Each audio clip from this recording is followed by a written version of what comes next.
नमस्कार, हरियाणा न्यूज देख रहे हैं आप। मैं हूं आपके साथ साधना मथुरा। चलिए रुक करते सुपरफास्ट खबरों का।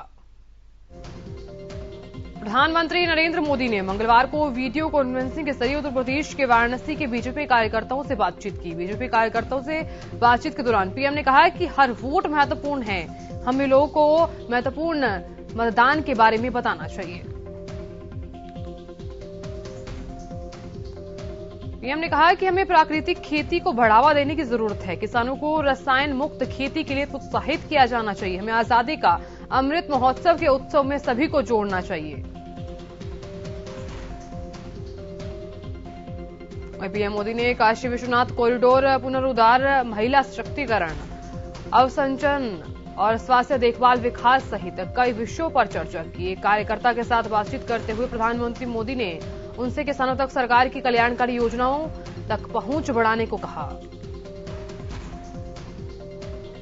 पीएम ने कहा कि उन्हें कार्यकर्ताओं को किसानों को रसायन मुक्त उर्वरकों के उपयोग के बारे में जागरूक करना चाहिए। इस दौरान मोदी ने कई केंद्रीय योजनाओं का भी जिक्र किया।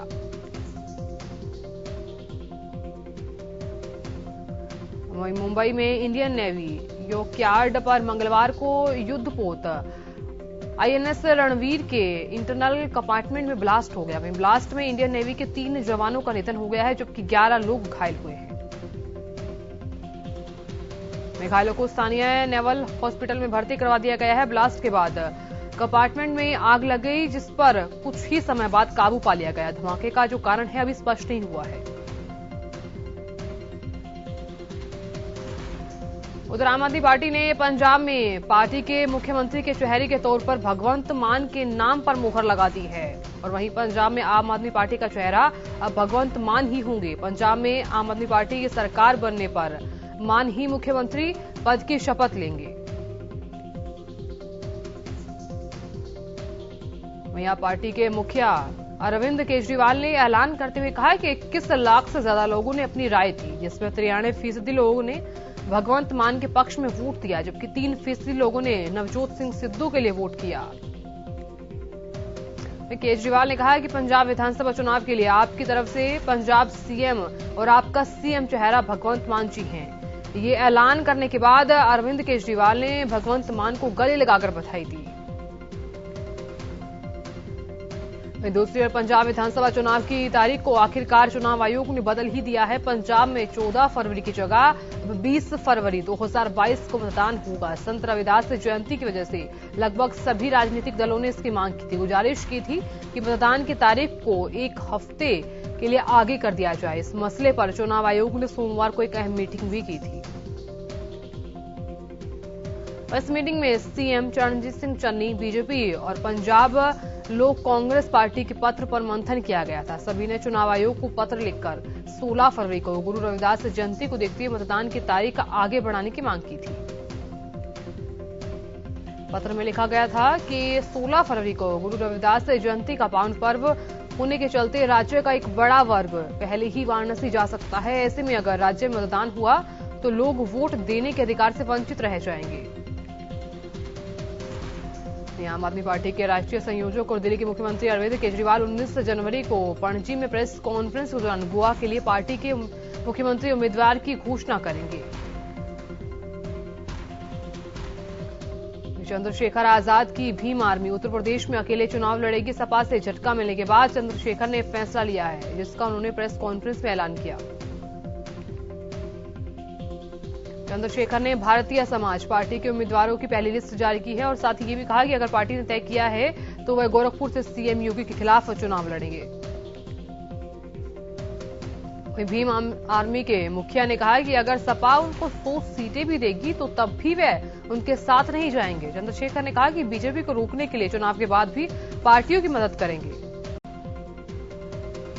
समाजवादी पार्टी के प्रमुख अखिलेश यादव ने मंगलवार को बीजेपी पर एक बार फिर से जोरदार हमला बोला।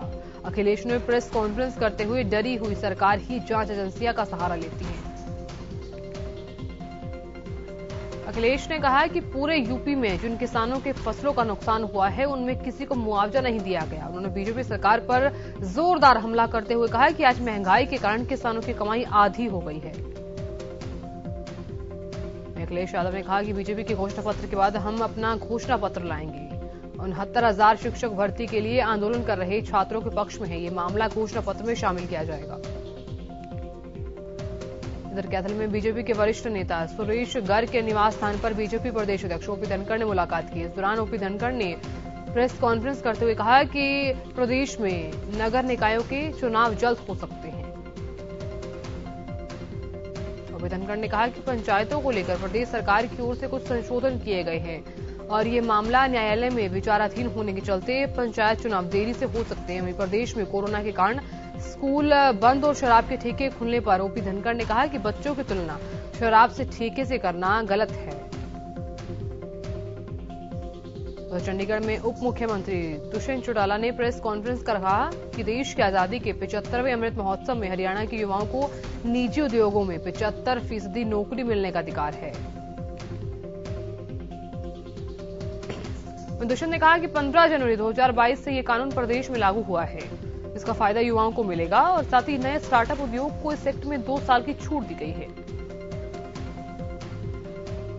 उप मुख्यमंत्री चौटाला ने कहा है कि श्रम विभाग के पोर्टल पर प्रदेश के उद्योगों ने खुद को रजिस्ट्रेशन करना शुरू किया है। इस तरह युवाओं ने भी अपना रजिस्ट्रेशन किया है।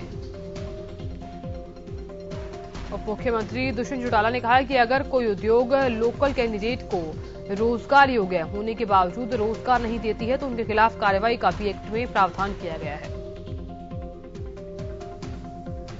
दूसरी ओर अभय सिंह चौटाला ने बाढ़ड़ा में किसान भवन पहुंचकर किसान संगठनों से मुलाकात की। इस दौरान किसानों ने गिरदावरी के मुआवजे को लेकर अभय सिंह चौटाला को ज्ञापन सौंपा।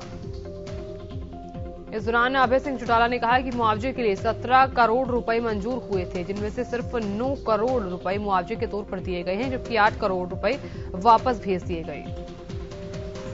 किसानों ने गड़बड़ी करने वाले अधिकारी के खिलाफ मुख्यमंत्री को पत्र लिखकर शिकायत कर कार्रवाई की मांग की। वहीं अभय सिंह चौटाला ने किसानों से मामले में कार्रवाई करने का आश्वासन दिया।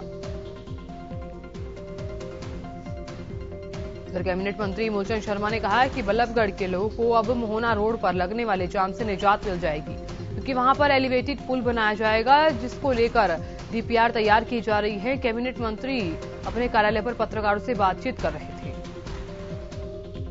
इस मौके पर उन्होंने कहा कि लोग इस समस्या को ध्यान में रखते हुए लगातार विकास कार्य किए जा रहे हैं। साथ ही उन्होंने कहा कि 5 राज्यों में होने वाले चुनावों में जनता बीजेपी को बंपर वोटों से जीत दिलवाएगी, क्योंकि बीजेपी ने पूरे प्रदेश में जनहित के कार्य किए हैं। उधर पंजाब में विधानसभा चुनाव को लेकर इनेलो विधायक अभय सिंह चौटाला का बड़ा बयान सामने आया है। उन्होंने बयान देते हुए और साथ ही दावा करते हुए कहा कि पंजाब में अकाली दल की सरकार बनेगी। उन्होंने कहा कि पूर्व मुख्यमंत्री प्रकाश सिंह बादल किसानों के सच्चे हितैषी हैं। उन्होंने कहा कि हमारा अकाली दल के साथ राजनीतिक संबंध नहीं है, बल्कि पारिवारिक संबंध है। चौटाला ने कहा कि बादल परिवार ने पंजाब के विकास के लिए काफी योजनाओं को लागू किया। उन्होंने कहा कि प्रकाश सिंह बादल के अलावा पंजाब में कोई विकास नहीं करवा सकता। उन्होंने कहा कि इनेलो का एक कार्यकर्ता श्रोमणी अकाली दल की मदद करेगा। हरियाणा के हर जिले के सभी कार्यकर्ताओं और पदाधिकारियों की ड्यूटी लगा दी गई है। पंजाब से सटे हरियाणा के सभी जिलों के कार्यकर्ताओं को चुनाव में जुटने के निर्देश भी जारी किए गए हैं। इस दौरान अभय सिंह चौटाला ने कांग्रेस पर भी तंज कसा। उन्होंने कहा कि पंजाब में कांग्रेस का बुरा हाल है। राजधानी दिल्ली के विजय चौक पर गणतंत्र दिवस की परेड के लिए रिहर्सल की जा रही है। बताया जा रहा है कि इस साल गणतंत्र दिवस के मौके पर राजपथ पर कुल 32 झांकियां दिखाई देंगी। इस बार गणतंत्र दिवस परेड लाल किले पर खत्म न होकर इंडिया गेट के करीबी नेशनल स्टेडियम में ही खत्म हो जाएगी। 8.5 किलोमीटर लंबी परेड मात्र 3.5 किलोमीटर तक सीमित रहेगी। देश में मंगलवार को 2,80,218 नए केस मिले हैं। इस दौरान 1,87,215 लोग ठीक हुए हैं और 436 लोगों की मौत हुई है। प्रदेश में कुल एक्टिव केस 18 लाख के पार पहुंच गए हैं।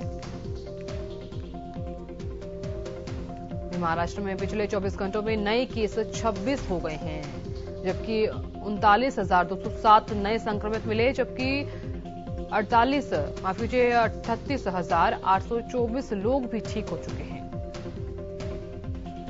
राज्य में अब तक कुल एक्टिव केस 2,67,000 के करीब है। मुंबई में कोविड के 6,149 नए मामले सामने आए हैं और 7 मरीजों की मौत हुई है। कर्नाटक में कोरोना का पॉजिटिविटी रेट 22 को पार कर गया है। पिछले 24 घंटों के दौरान राज्य में 41,457 नए मामले दर्ज किए गए। 20 लोगों की मौत हो गई। इससे पहले सोमवार को 27,156 लोग संक्रमित पाए गए, जबकि 7,827 लोग ठीक हुए हैं और 14 मरीजों की मौत हो गई। पॉजिटिविटी रेट 12.46 था। कर्नाटक में कुल मामलों की संख्या 32.88 लाख पर पहुंच गई है।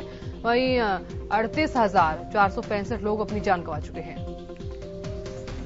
उधर दिल्ली में लगातार 5वें दिन डेली केस में गिरावट दर्ज की गई है। दिल्ली में पिछले 24 घंटों में 11,684 नए कोविड मामले दर्ज किए गए। 38 लोगों की मौत भी दर्ज की गई है।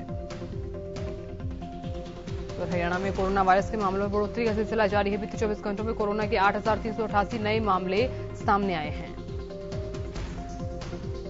वहीं नए मामलों में से सबसे ज्यादा 3,139 केस साइबर सिटी गुरुग्राम में देखने को मिले हैं। इसके अलावा फरीदाबाद में 1,136, अंबाला में 433, पंचकुला में 416, सोनीपत में 326, करनाल में 484 नए केस सामने आए। उत्तर प्रदेश में नए मामलों में बढ़ोतरी के बाद एक्टिव मरीजों की संख्या 57,000 के करीब तक जा पहुंची है। वहीं बीते रोज प्रदेश में महामारी से कुल 10,124 लोग जान गंवा चुके हैं। इस महामारी को पूरी तरह से मात देने के लिए प्रदेश में तेजी से वैक्सीनेशन भी किया जा रहा है। बीते 24 घंटों में रिकॉर्ड 1,33,000 से ज्यादा लोगों को वैक्सीन लगाई गई। उधर दिल्ली में कड़ाके की ठंड का दौर बीते कई दिनों से लगातार जारी है। मौसम विभाग के मुताबिक अगले कुछ दिनों तक सर्दी के सितम से राहत नहीं मिलने वाली। इन दिनों दिल्ली का न्यूनतम तापमान 10 डिग्री से कम दर्ज हुआ है। इसके साथ ही मौसम विभाग ने 22 जनवरी से दिल्ली में 2 दिन की भारी बारिश के होने की संभावना जताई है। यानी कि ठंड का पारा अभी और गिरेगा और पहाड़ी इलाकों में हल्की बर्फबारी की संभावना है। उधर यमुनानगर में कोरोना का कहर देखने को मिल रहा है। पिछले 24 घंटों में कोरोना के 155 नए मामले सामने आए, जबकि 139 लोगों ने कोरोना को मात दी है। जिले में फिलहाल कोरोना के एक्टिव मरीजों की संख्या 790 है। साथ ही यमुनानगर के एसपी जेल संजीव पातड़ और उनकी पत्नी कोरोना संक्रमित पाई गई। सीएमओ डॉक्टर विजय दहिया ने लोगों से कोरोना नियमों का पालन करने की अपील की। उन्होंने बताया कि जिले में अब तक 98% लोगों को कोरोना की पहली डोज लग चुकी है। 73% लोगों को दूसरी डोज लग चुकी है। उन्होंने लोगों से आग्रह करते हुए कहा कि बीमारी को छुपाए नहीं, अगर कुछ लक्षण लगते हैं तो तुरंत जांच करवाएं। जीआरपी हेडक्वार्टर अंबाला छावनी में एसपी संगीता कालिया के मार्गदर्शन में सभी स्टाफ की आरटीपीसीआर टेस्टिंग की गई। साथ ही 9 महीने बाद लगने वाली बूस्टर डोज भी लगवाई गई।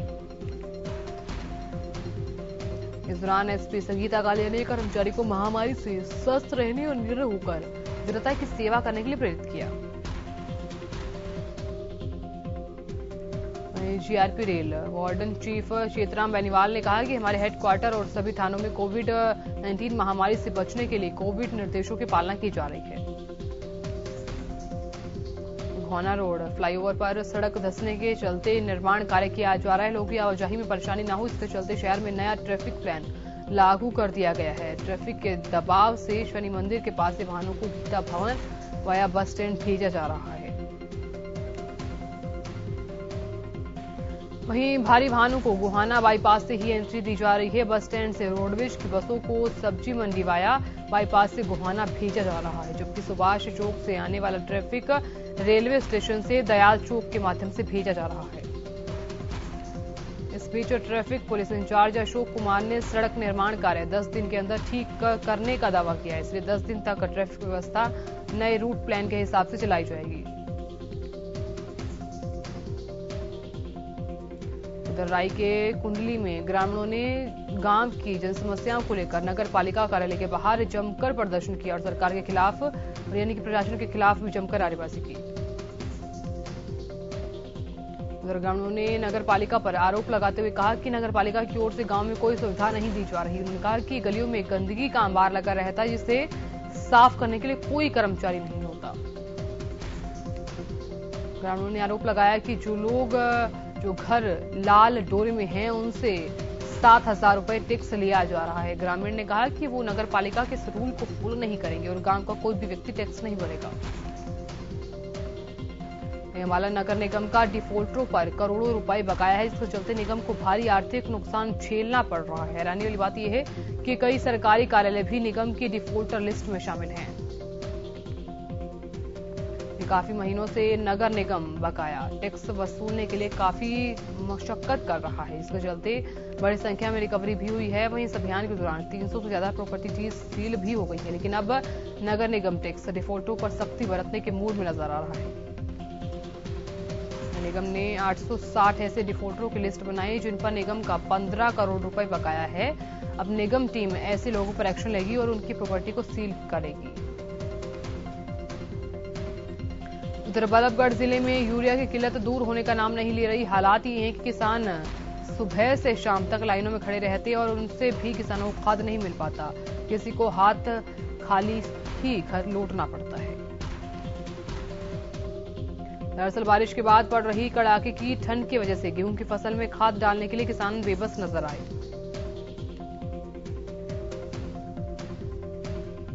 उधर Nigana Siwani link channel pipeline बिछाने का कार्य पूरा होने से पहले ही पोल खुल गई, जिसके हिस्से में पाइपलाइन बिछाने का कार्य पूरा हो चुका है। उतने हिस्से में पानी छोड़े जाने के दौरान कई जगह पाइपलाइन लीक कर रही है। साथ ही पाइपलाइन को जोड़ने के लिए जगह जगह बनाई गई होदियों में भी दरार पड़ गई है। स्थानीय ग्रामीणों ने पाइपलाइन बिछाने वाले ठेकेदारों पर निर्माण कार्य में घटिया सामग्री इस्तेमाल करने का आरोप लगाया। वहीं करनाल में आंगनबाड़ी वर्कर्स अपनी मांग को लेकर सीएम आवास का घेराव करने पहुंची, लेकिन पुलिस ने आंगनबाड़ी वर्कर्स को रोक लिया। इस दौरान आंगनबाड़ी वर्कर्स ने पुलिस द्वारा लगाई गई बैरिकेडिंग तोड़ने का प्रयास किया। उत्तर प्रदेश भर में आंगनबाड़ी वर्कर्स विरोध प्रदर्शन जारी है। मंगलवार को सोनीपत में आंगनबाड़ी वर्कर्स ने विधायक मोहनलाल बटोली के आवास का घेराव कर विरोध जाहिर किया। इस दौरान आंगनबाड़ी वर्कर्स ने कच्चे कर्मचारियों को पक्का करने और समान काम समान वेतन देने की मांग की। चेतावनी देते हुए कहा कि जब तक उनकी मांगे पूरी नहीं होंगी तब तक प्रदेश भर में विरोध प्रदर्शन जारी रहेगा।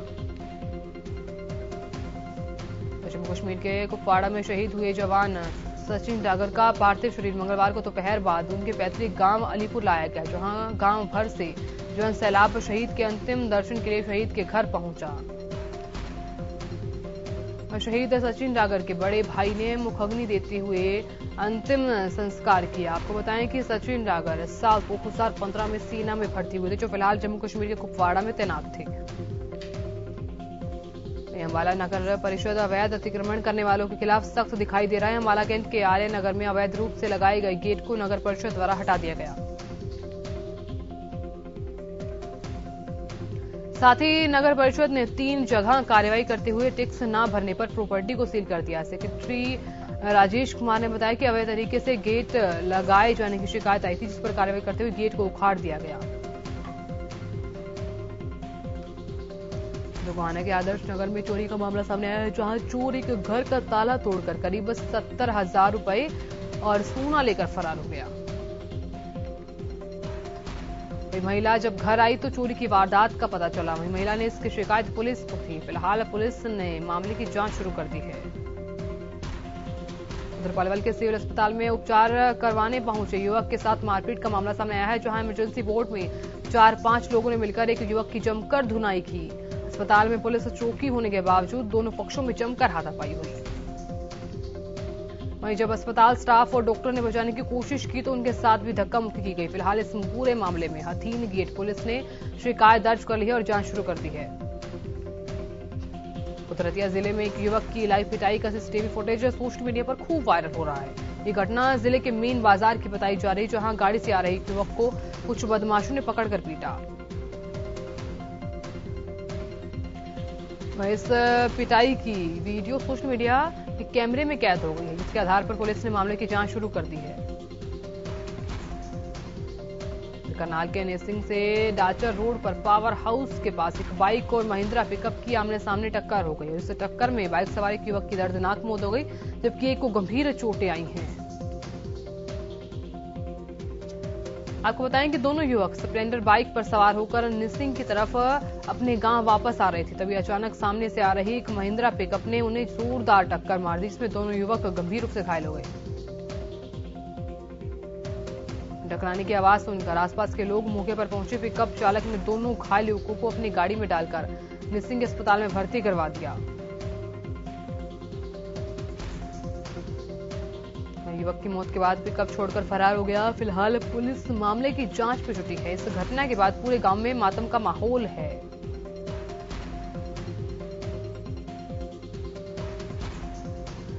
लगातार तेजी के साथ शेयर बाजार में मंगलवार को गिरावट देखने को मिली। सेंसेक्स और निफ्टी दोनों ही इंडेक्स लाल निशान पर बंद हुए।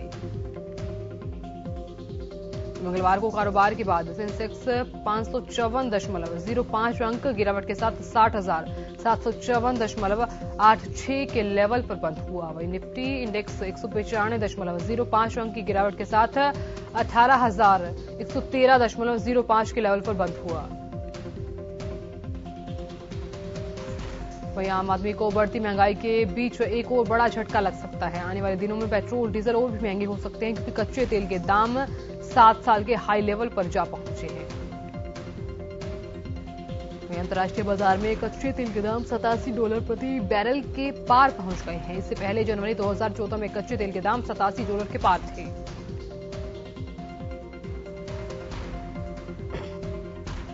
वहीं दूसरी ओर एक्टर धनुष ने हाल ही में पत्नी ऐश्वर्या से तलाक ले लिया है। शादी के 18 साल बाद दोनों के अलग होने की खबर सुनकर फैंस शॉक हैं।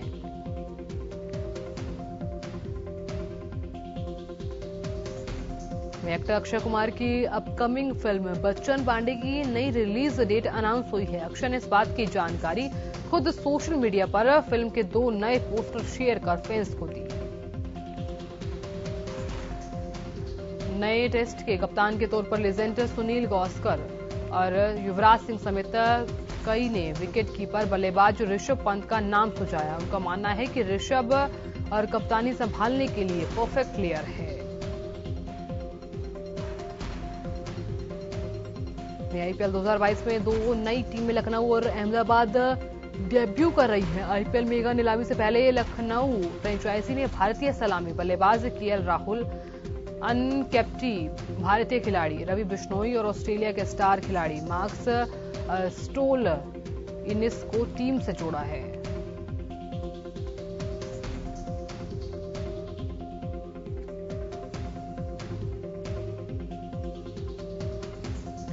केएल राहुल लखनऊ टीम के कप्तान भी होंगे। लखनऊ फ्रेंचाइजी ने केएल राहुल को 15 करोड़ रुपए में अपने साथ जोड़ा है। वहीं स्टोइनिस को 11 करोड़ मिलेंगे। वहीं लखनऊ के फ्रेंचाइजी ने जिम्बाब्वे के पूर्व कप्तान एंडी फ्लोर को मुख्य कोच बनाया है। इससे पहले वो पंजाब किंग्स के असिस्टेंट कोच थे। उधर भारत और नेपाल के बीच सीमा विवाद एक बार फिर से सुर्खियों में। उत्तराखंड की लिपुलेख में भारत की सड़क लंबी करने की घोषणा को लेकर नेपाल ने भारत को चेतावनी जारी करते हुए तुरंत रोकने को कहा है।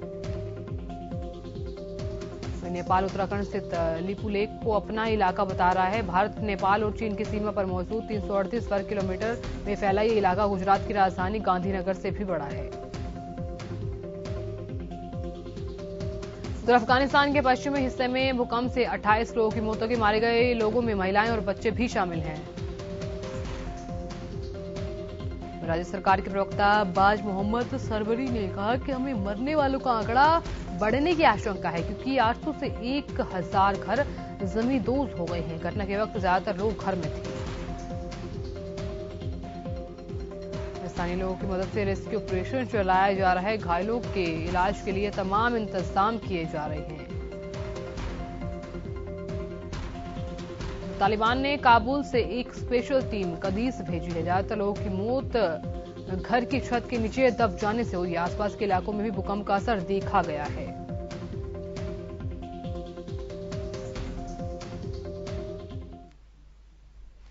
यहाँ एक छोटे से ब्रेक के लिए रुकेंगे, लेकिन खबरों का सफर जारी है।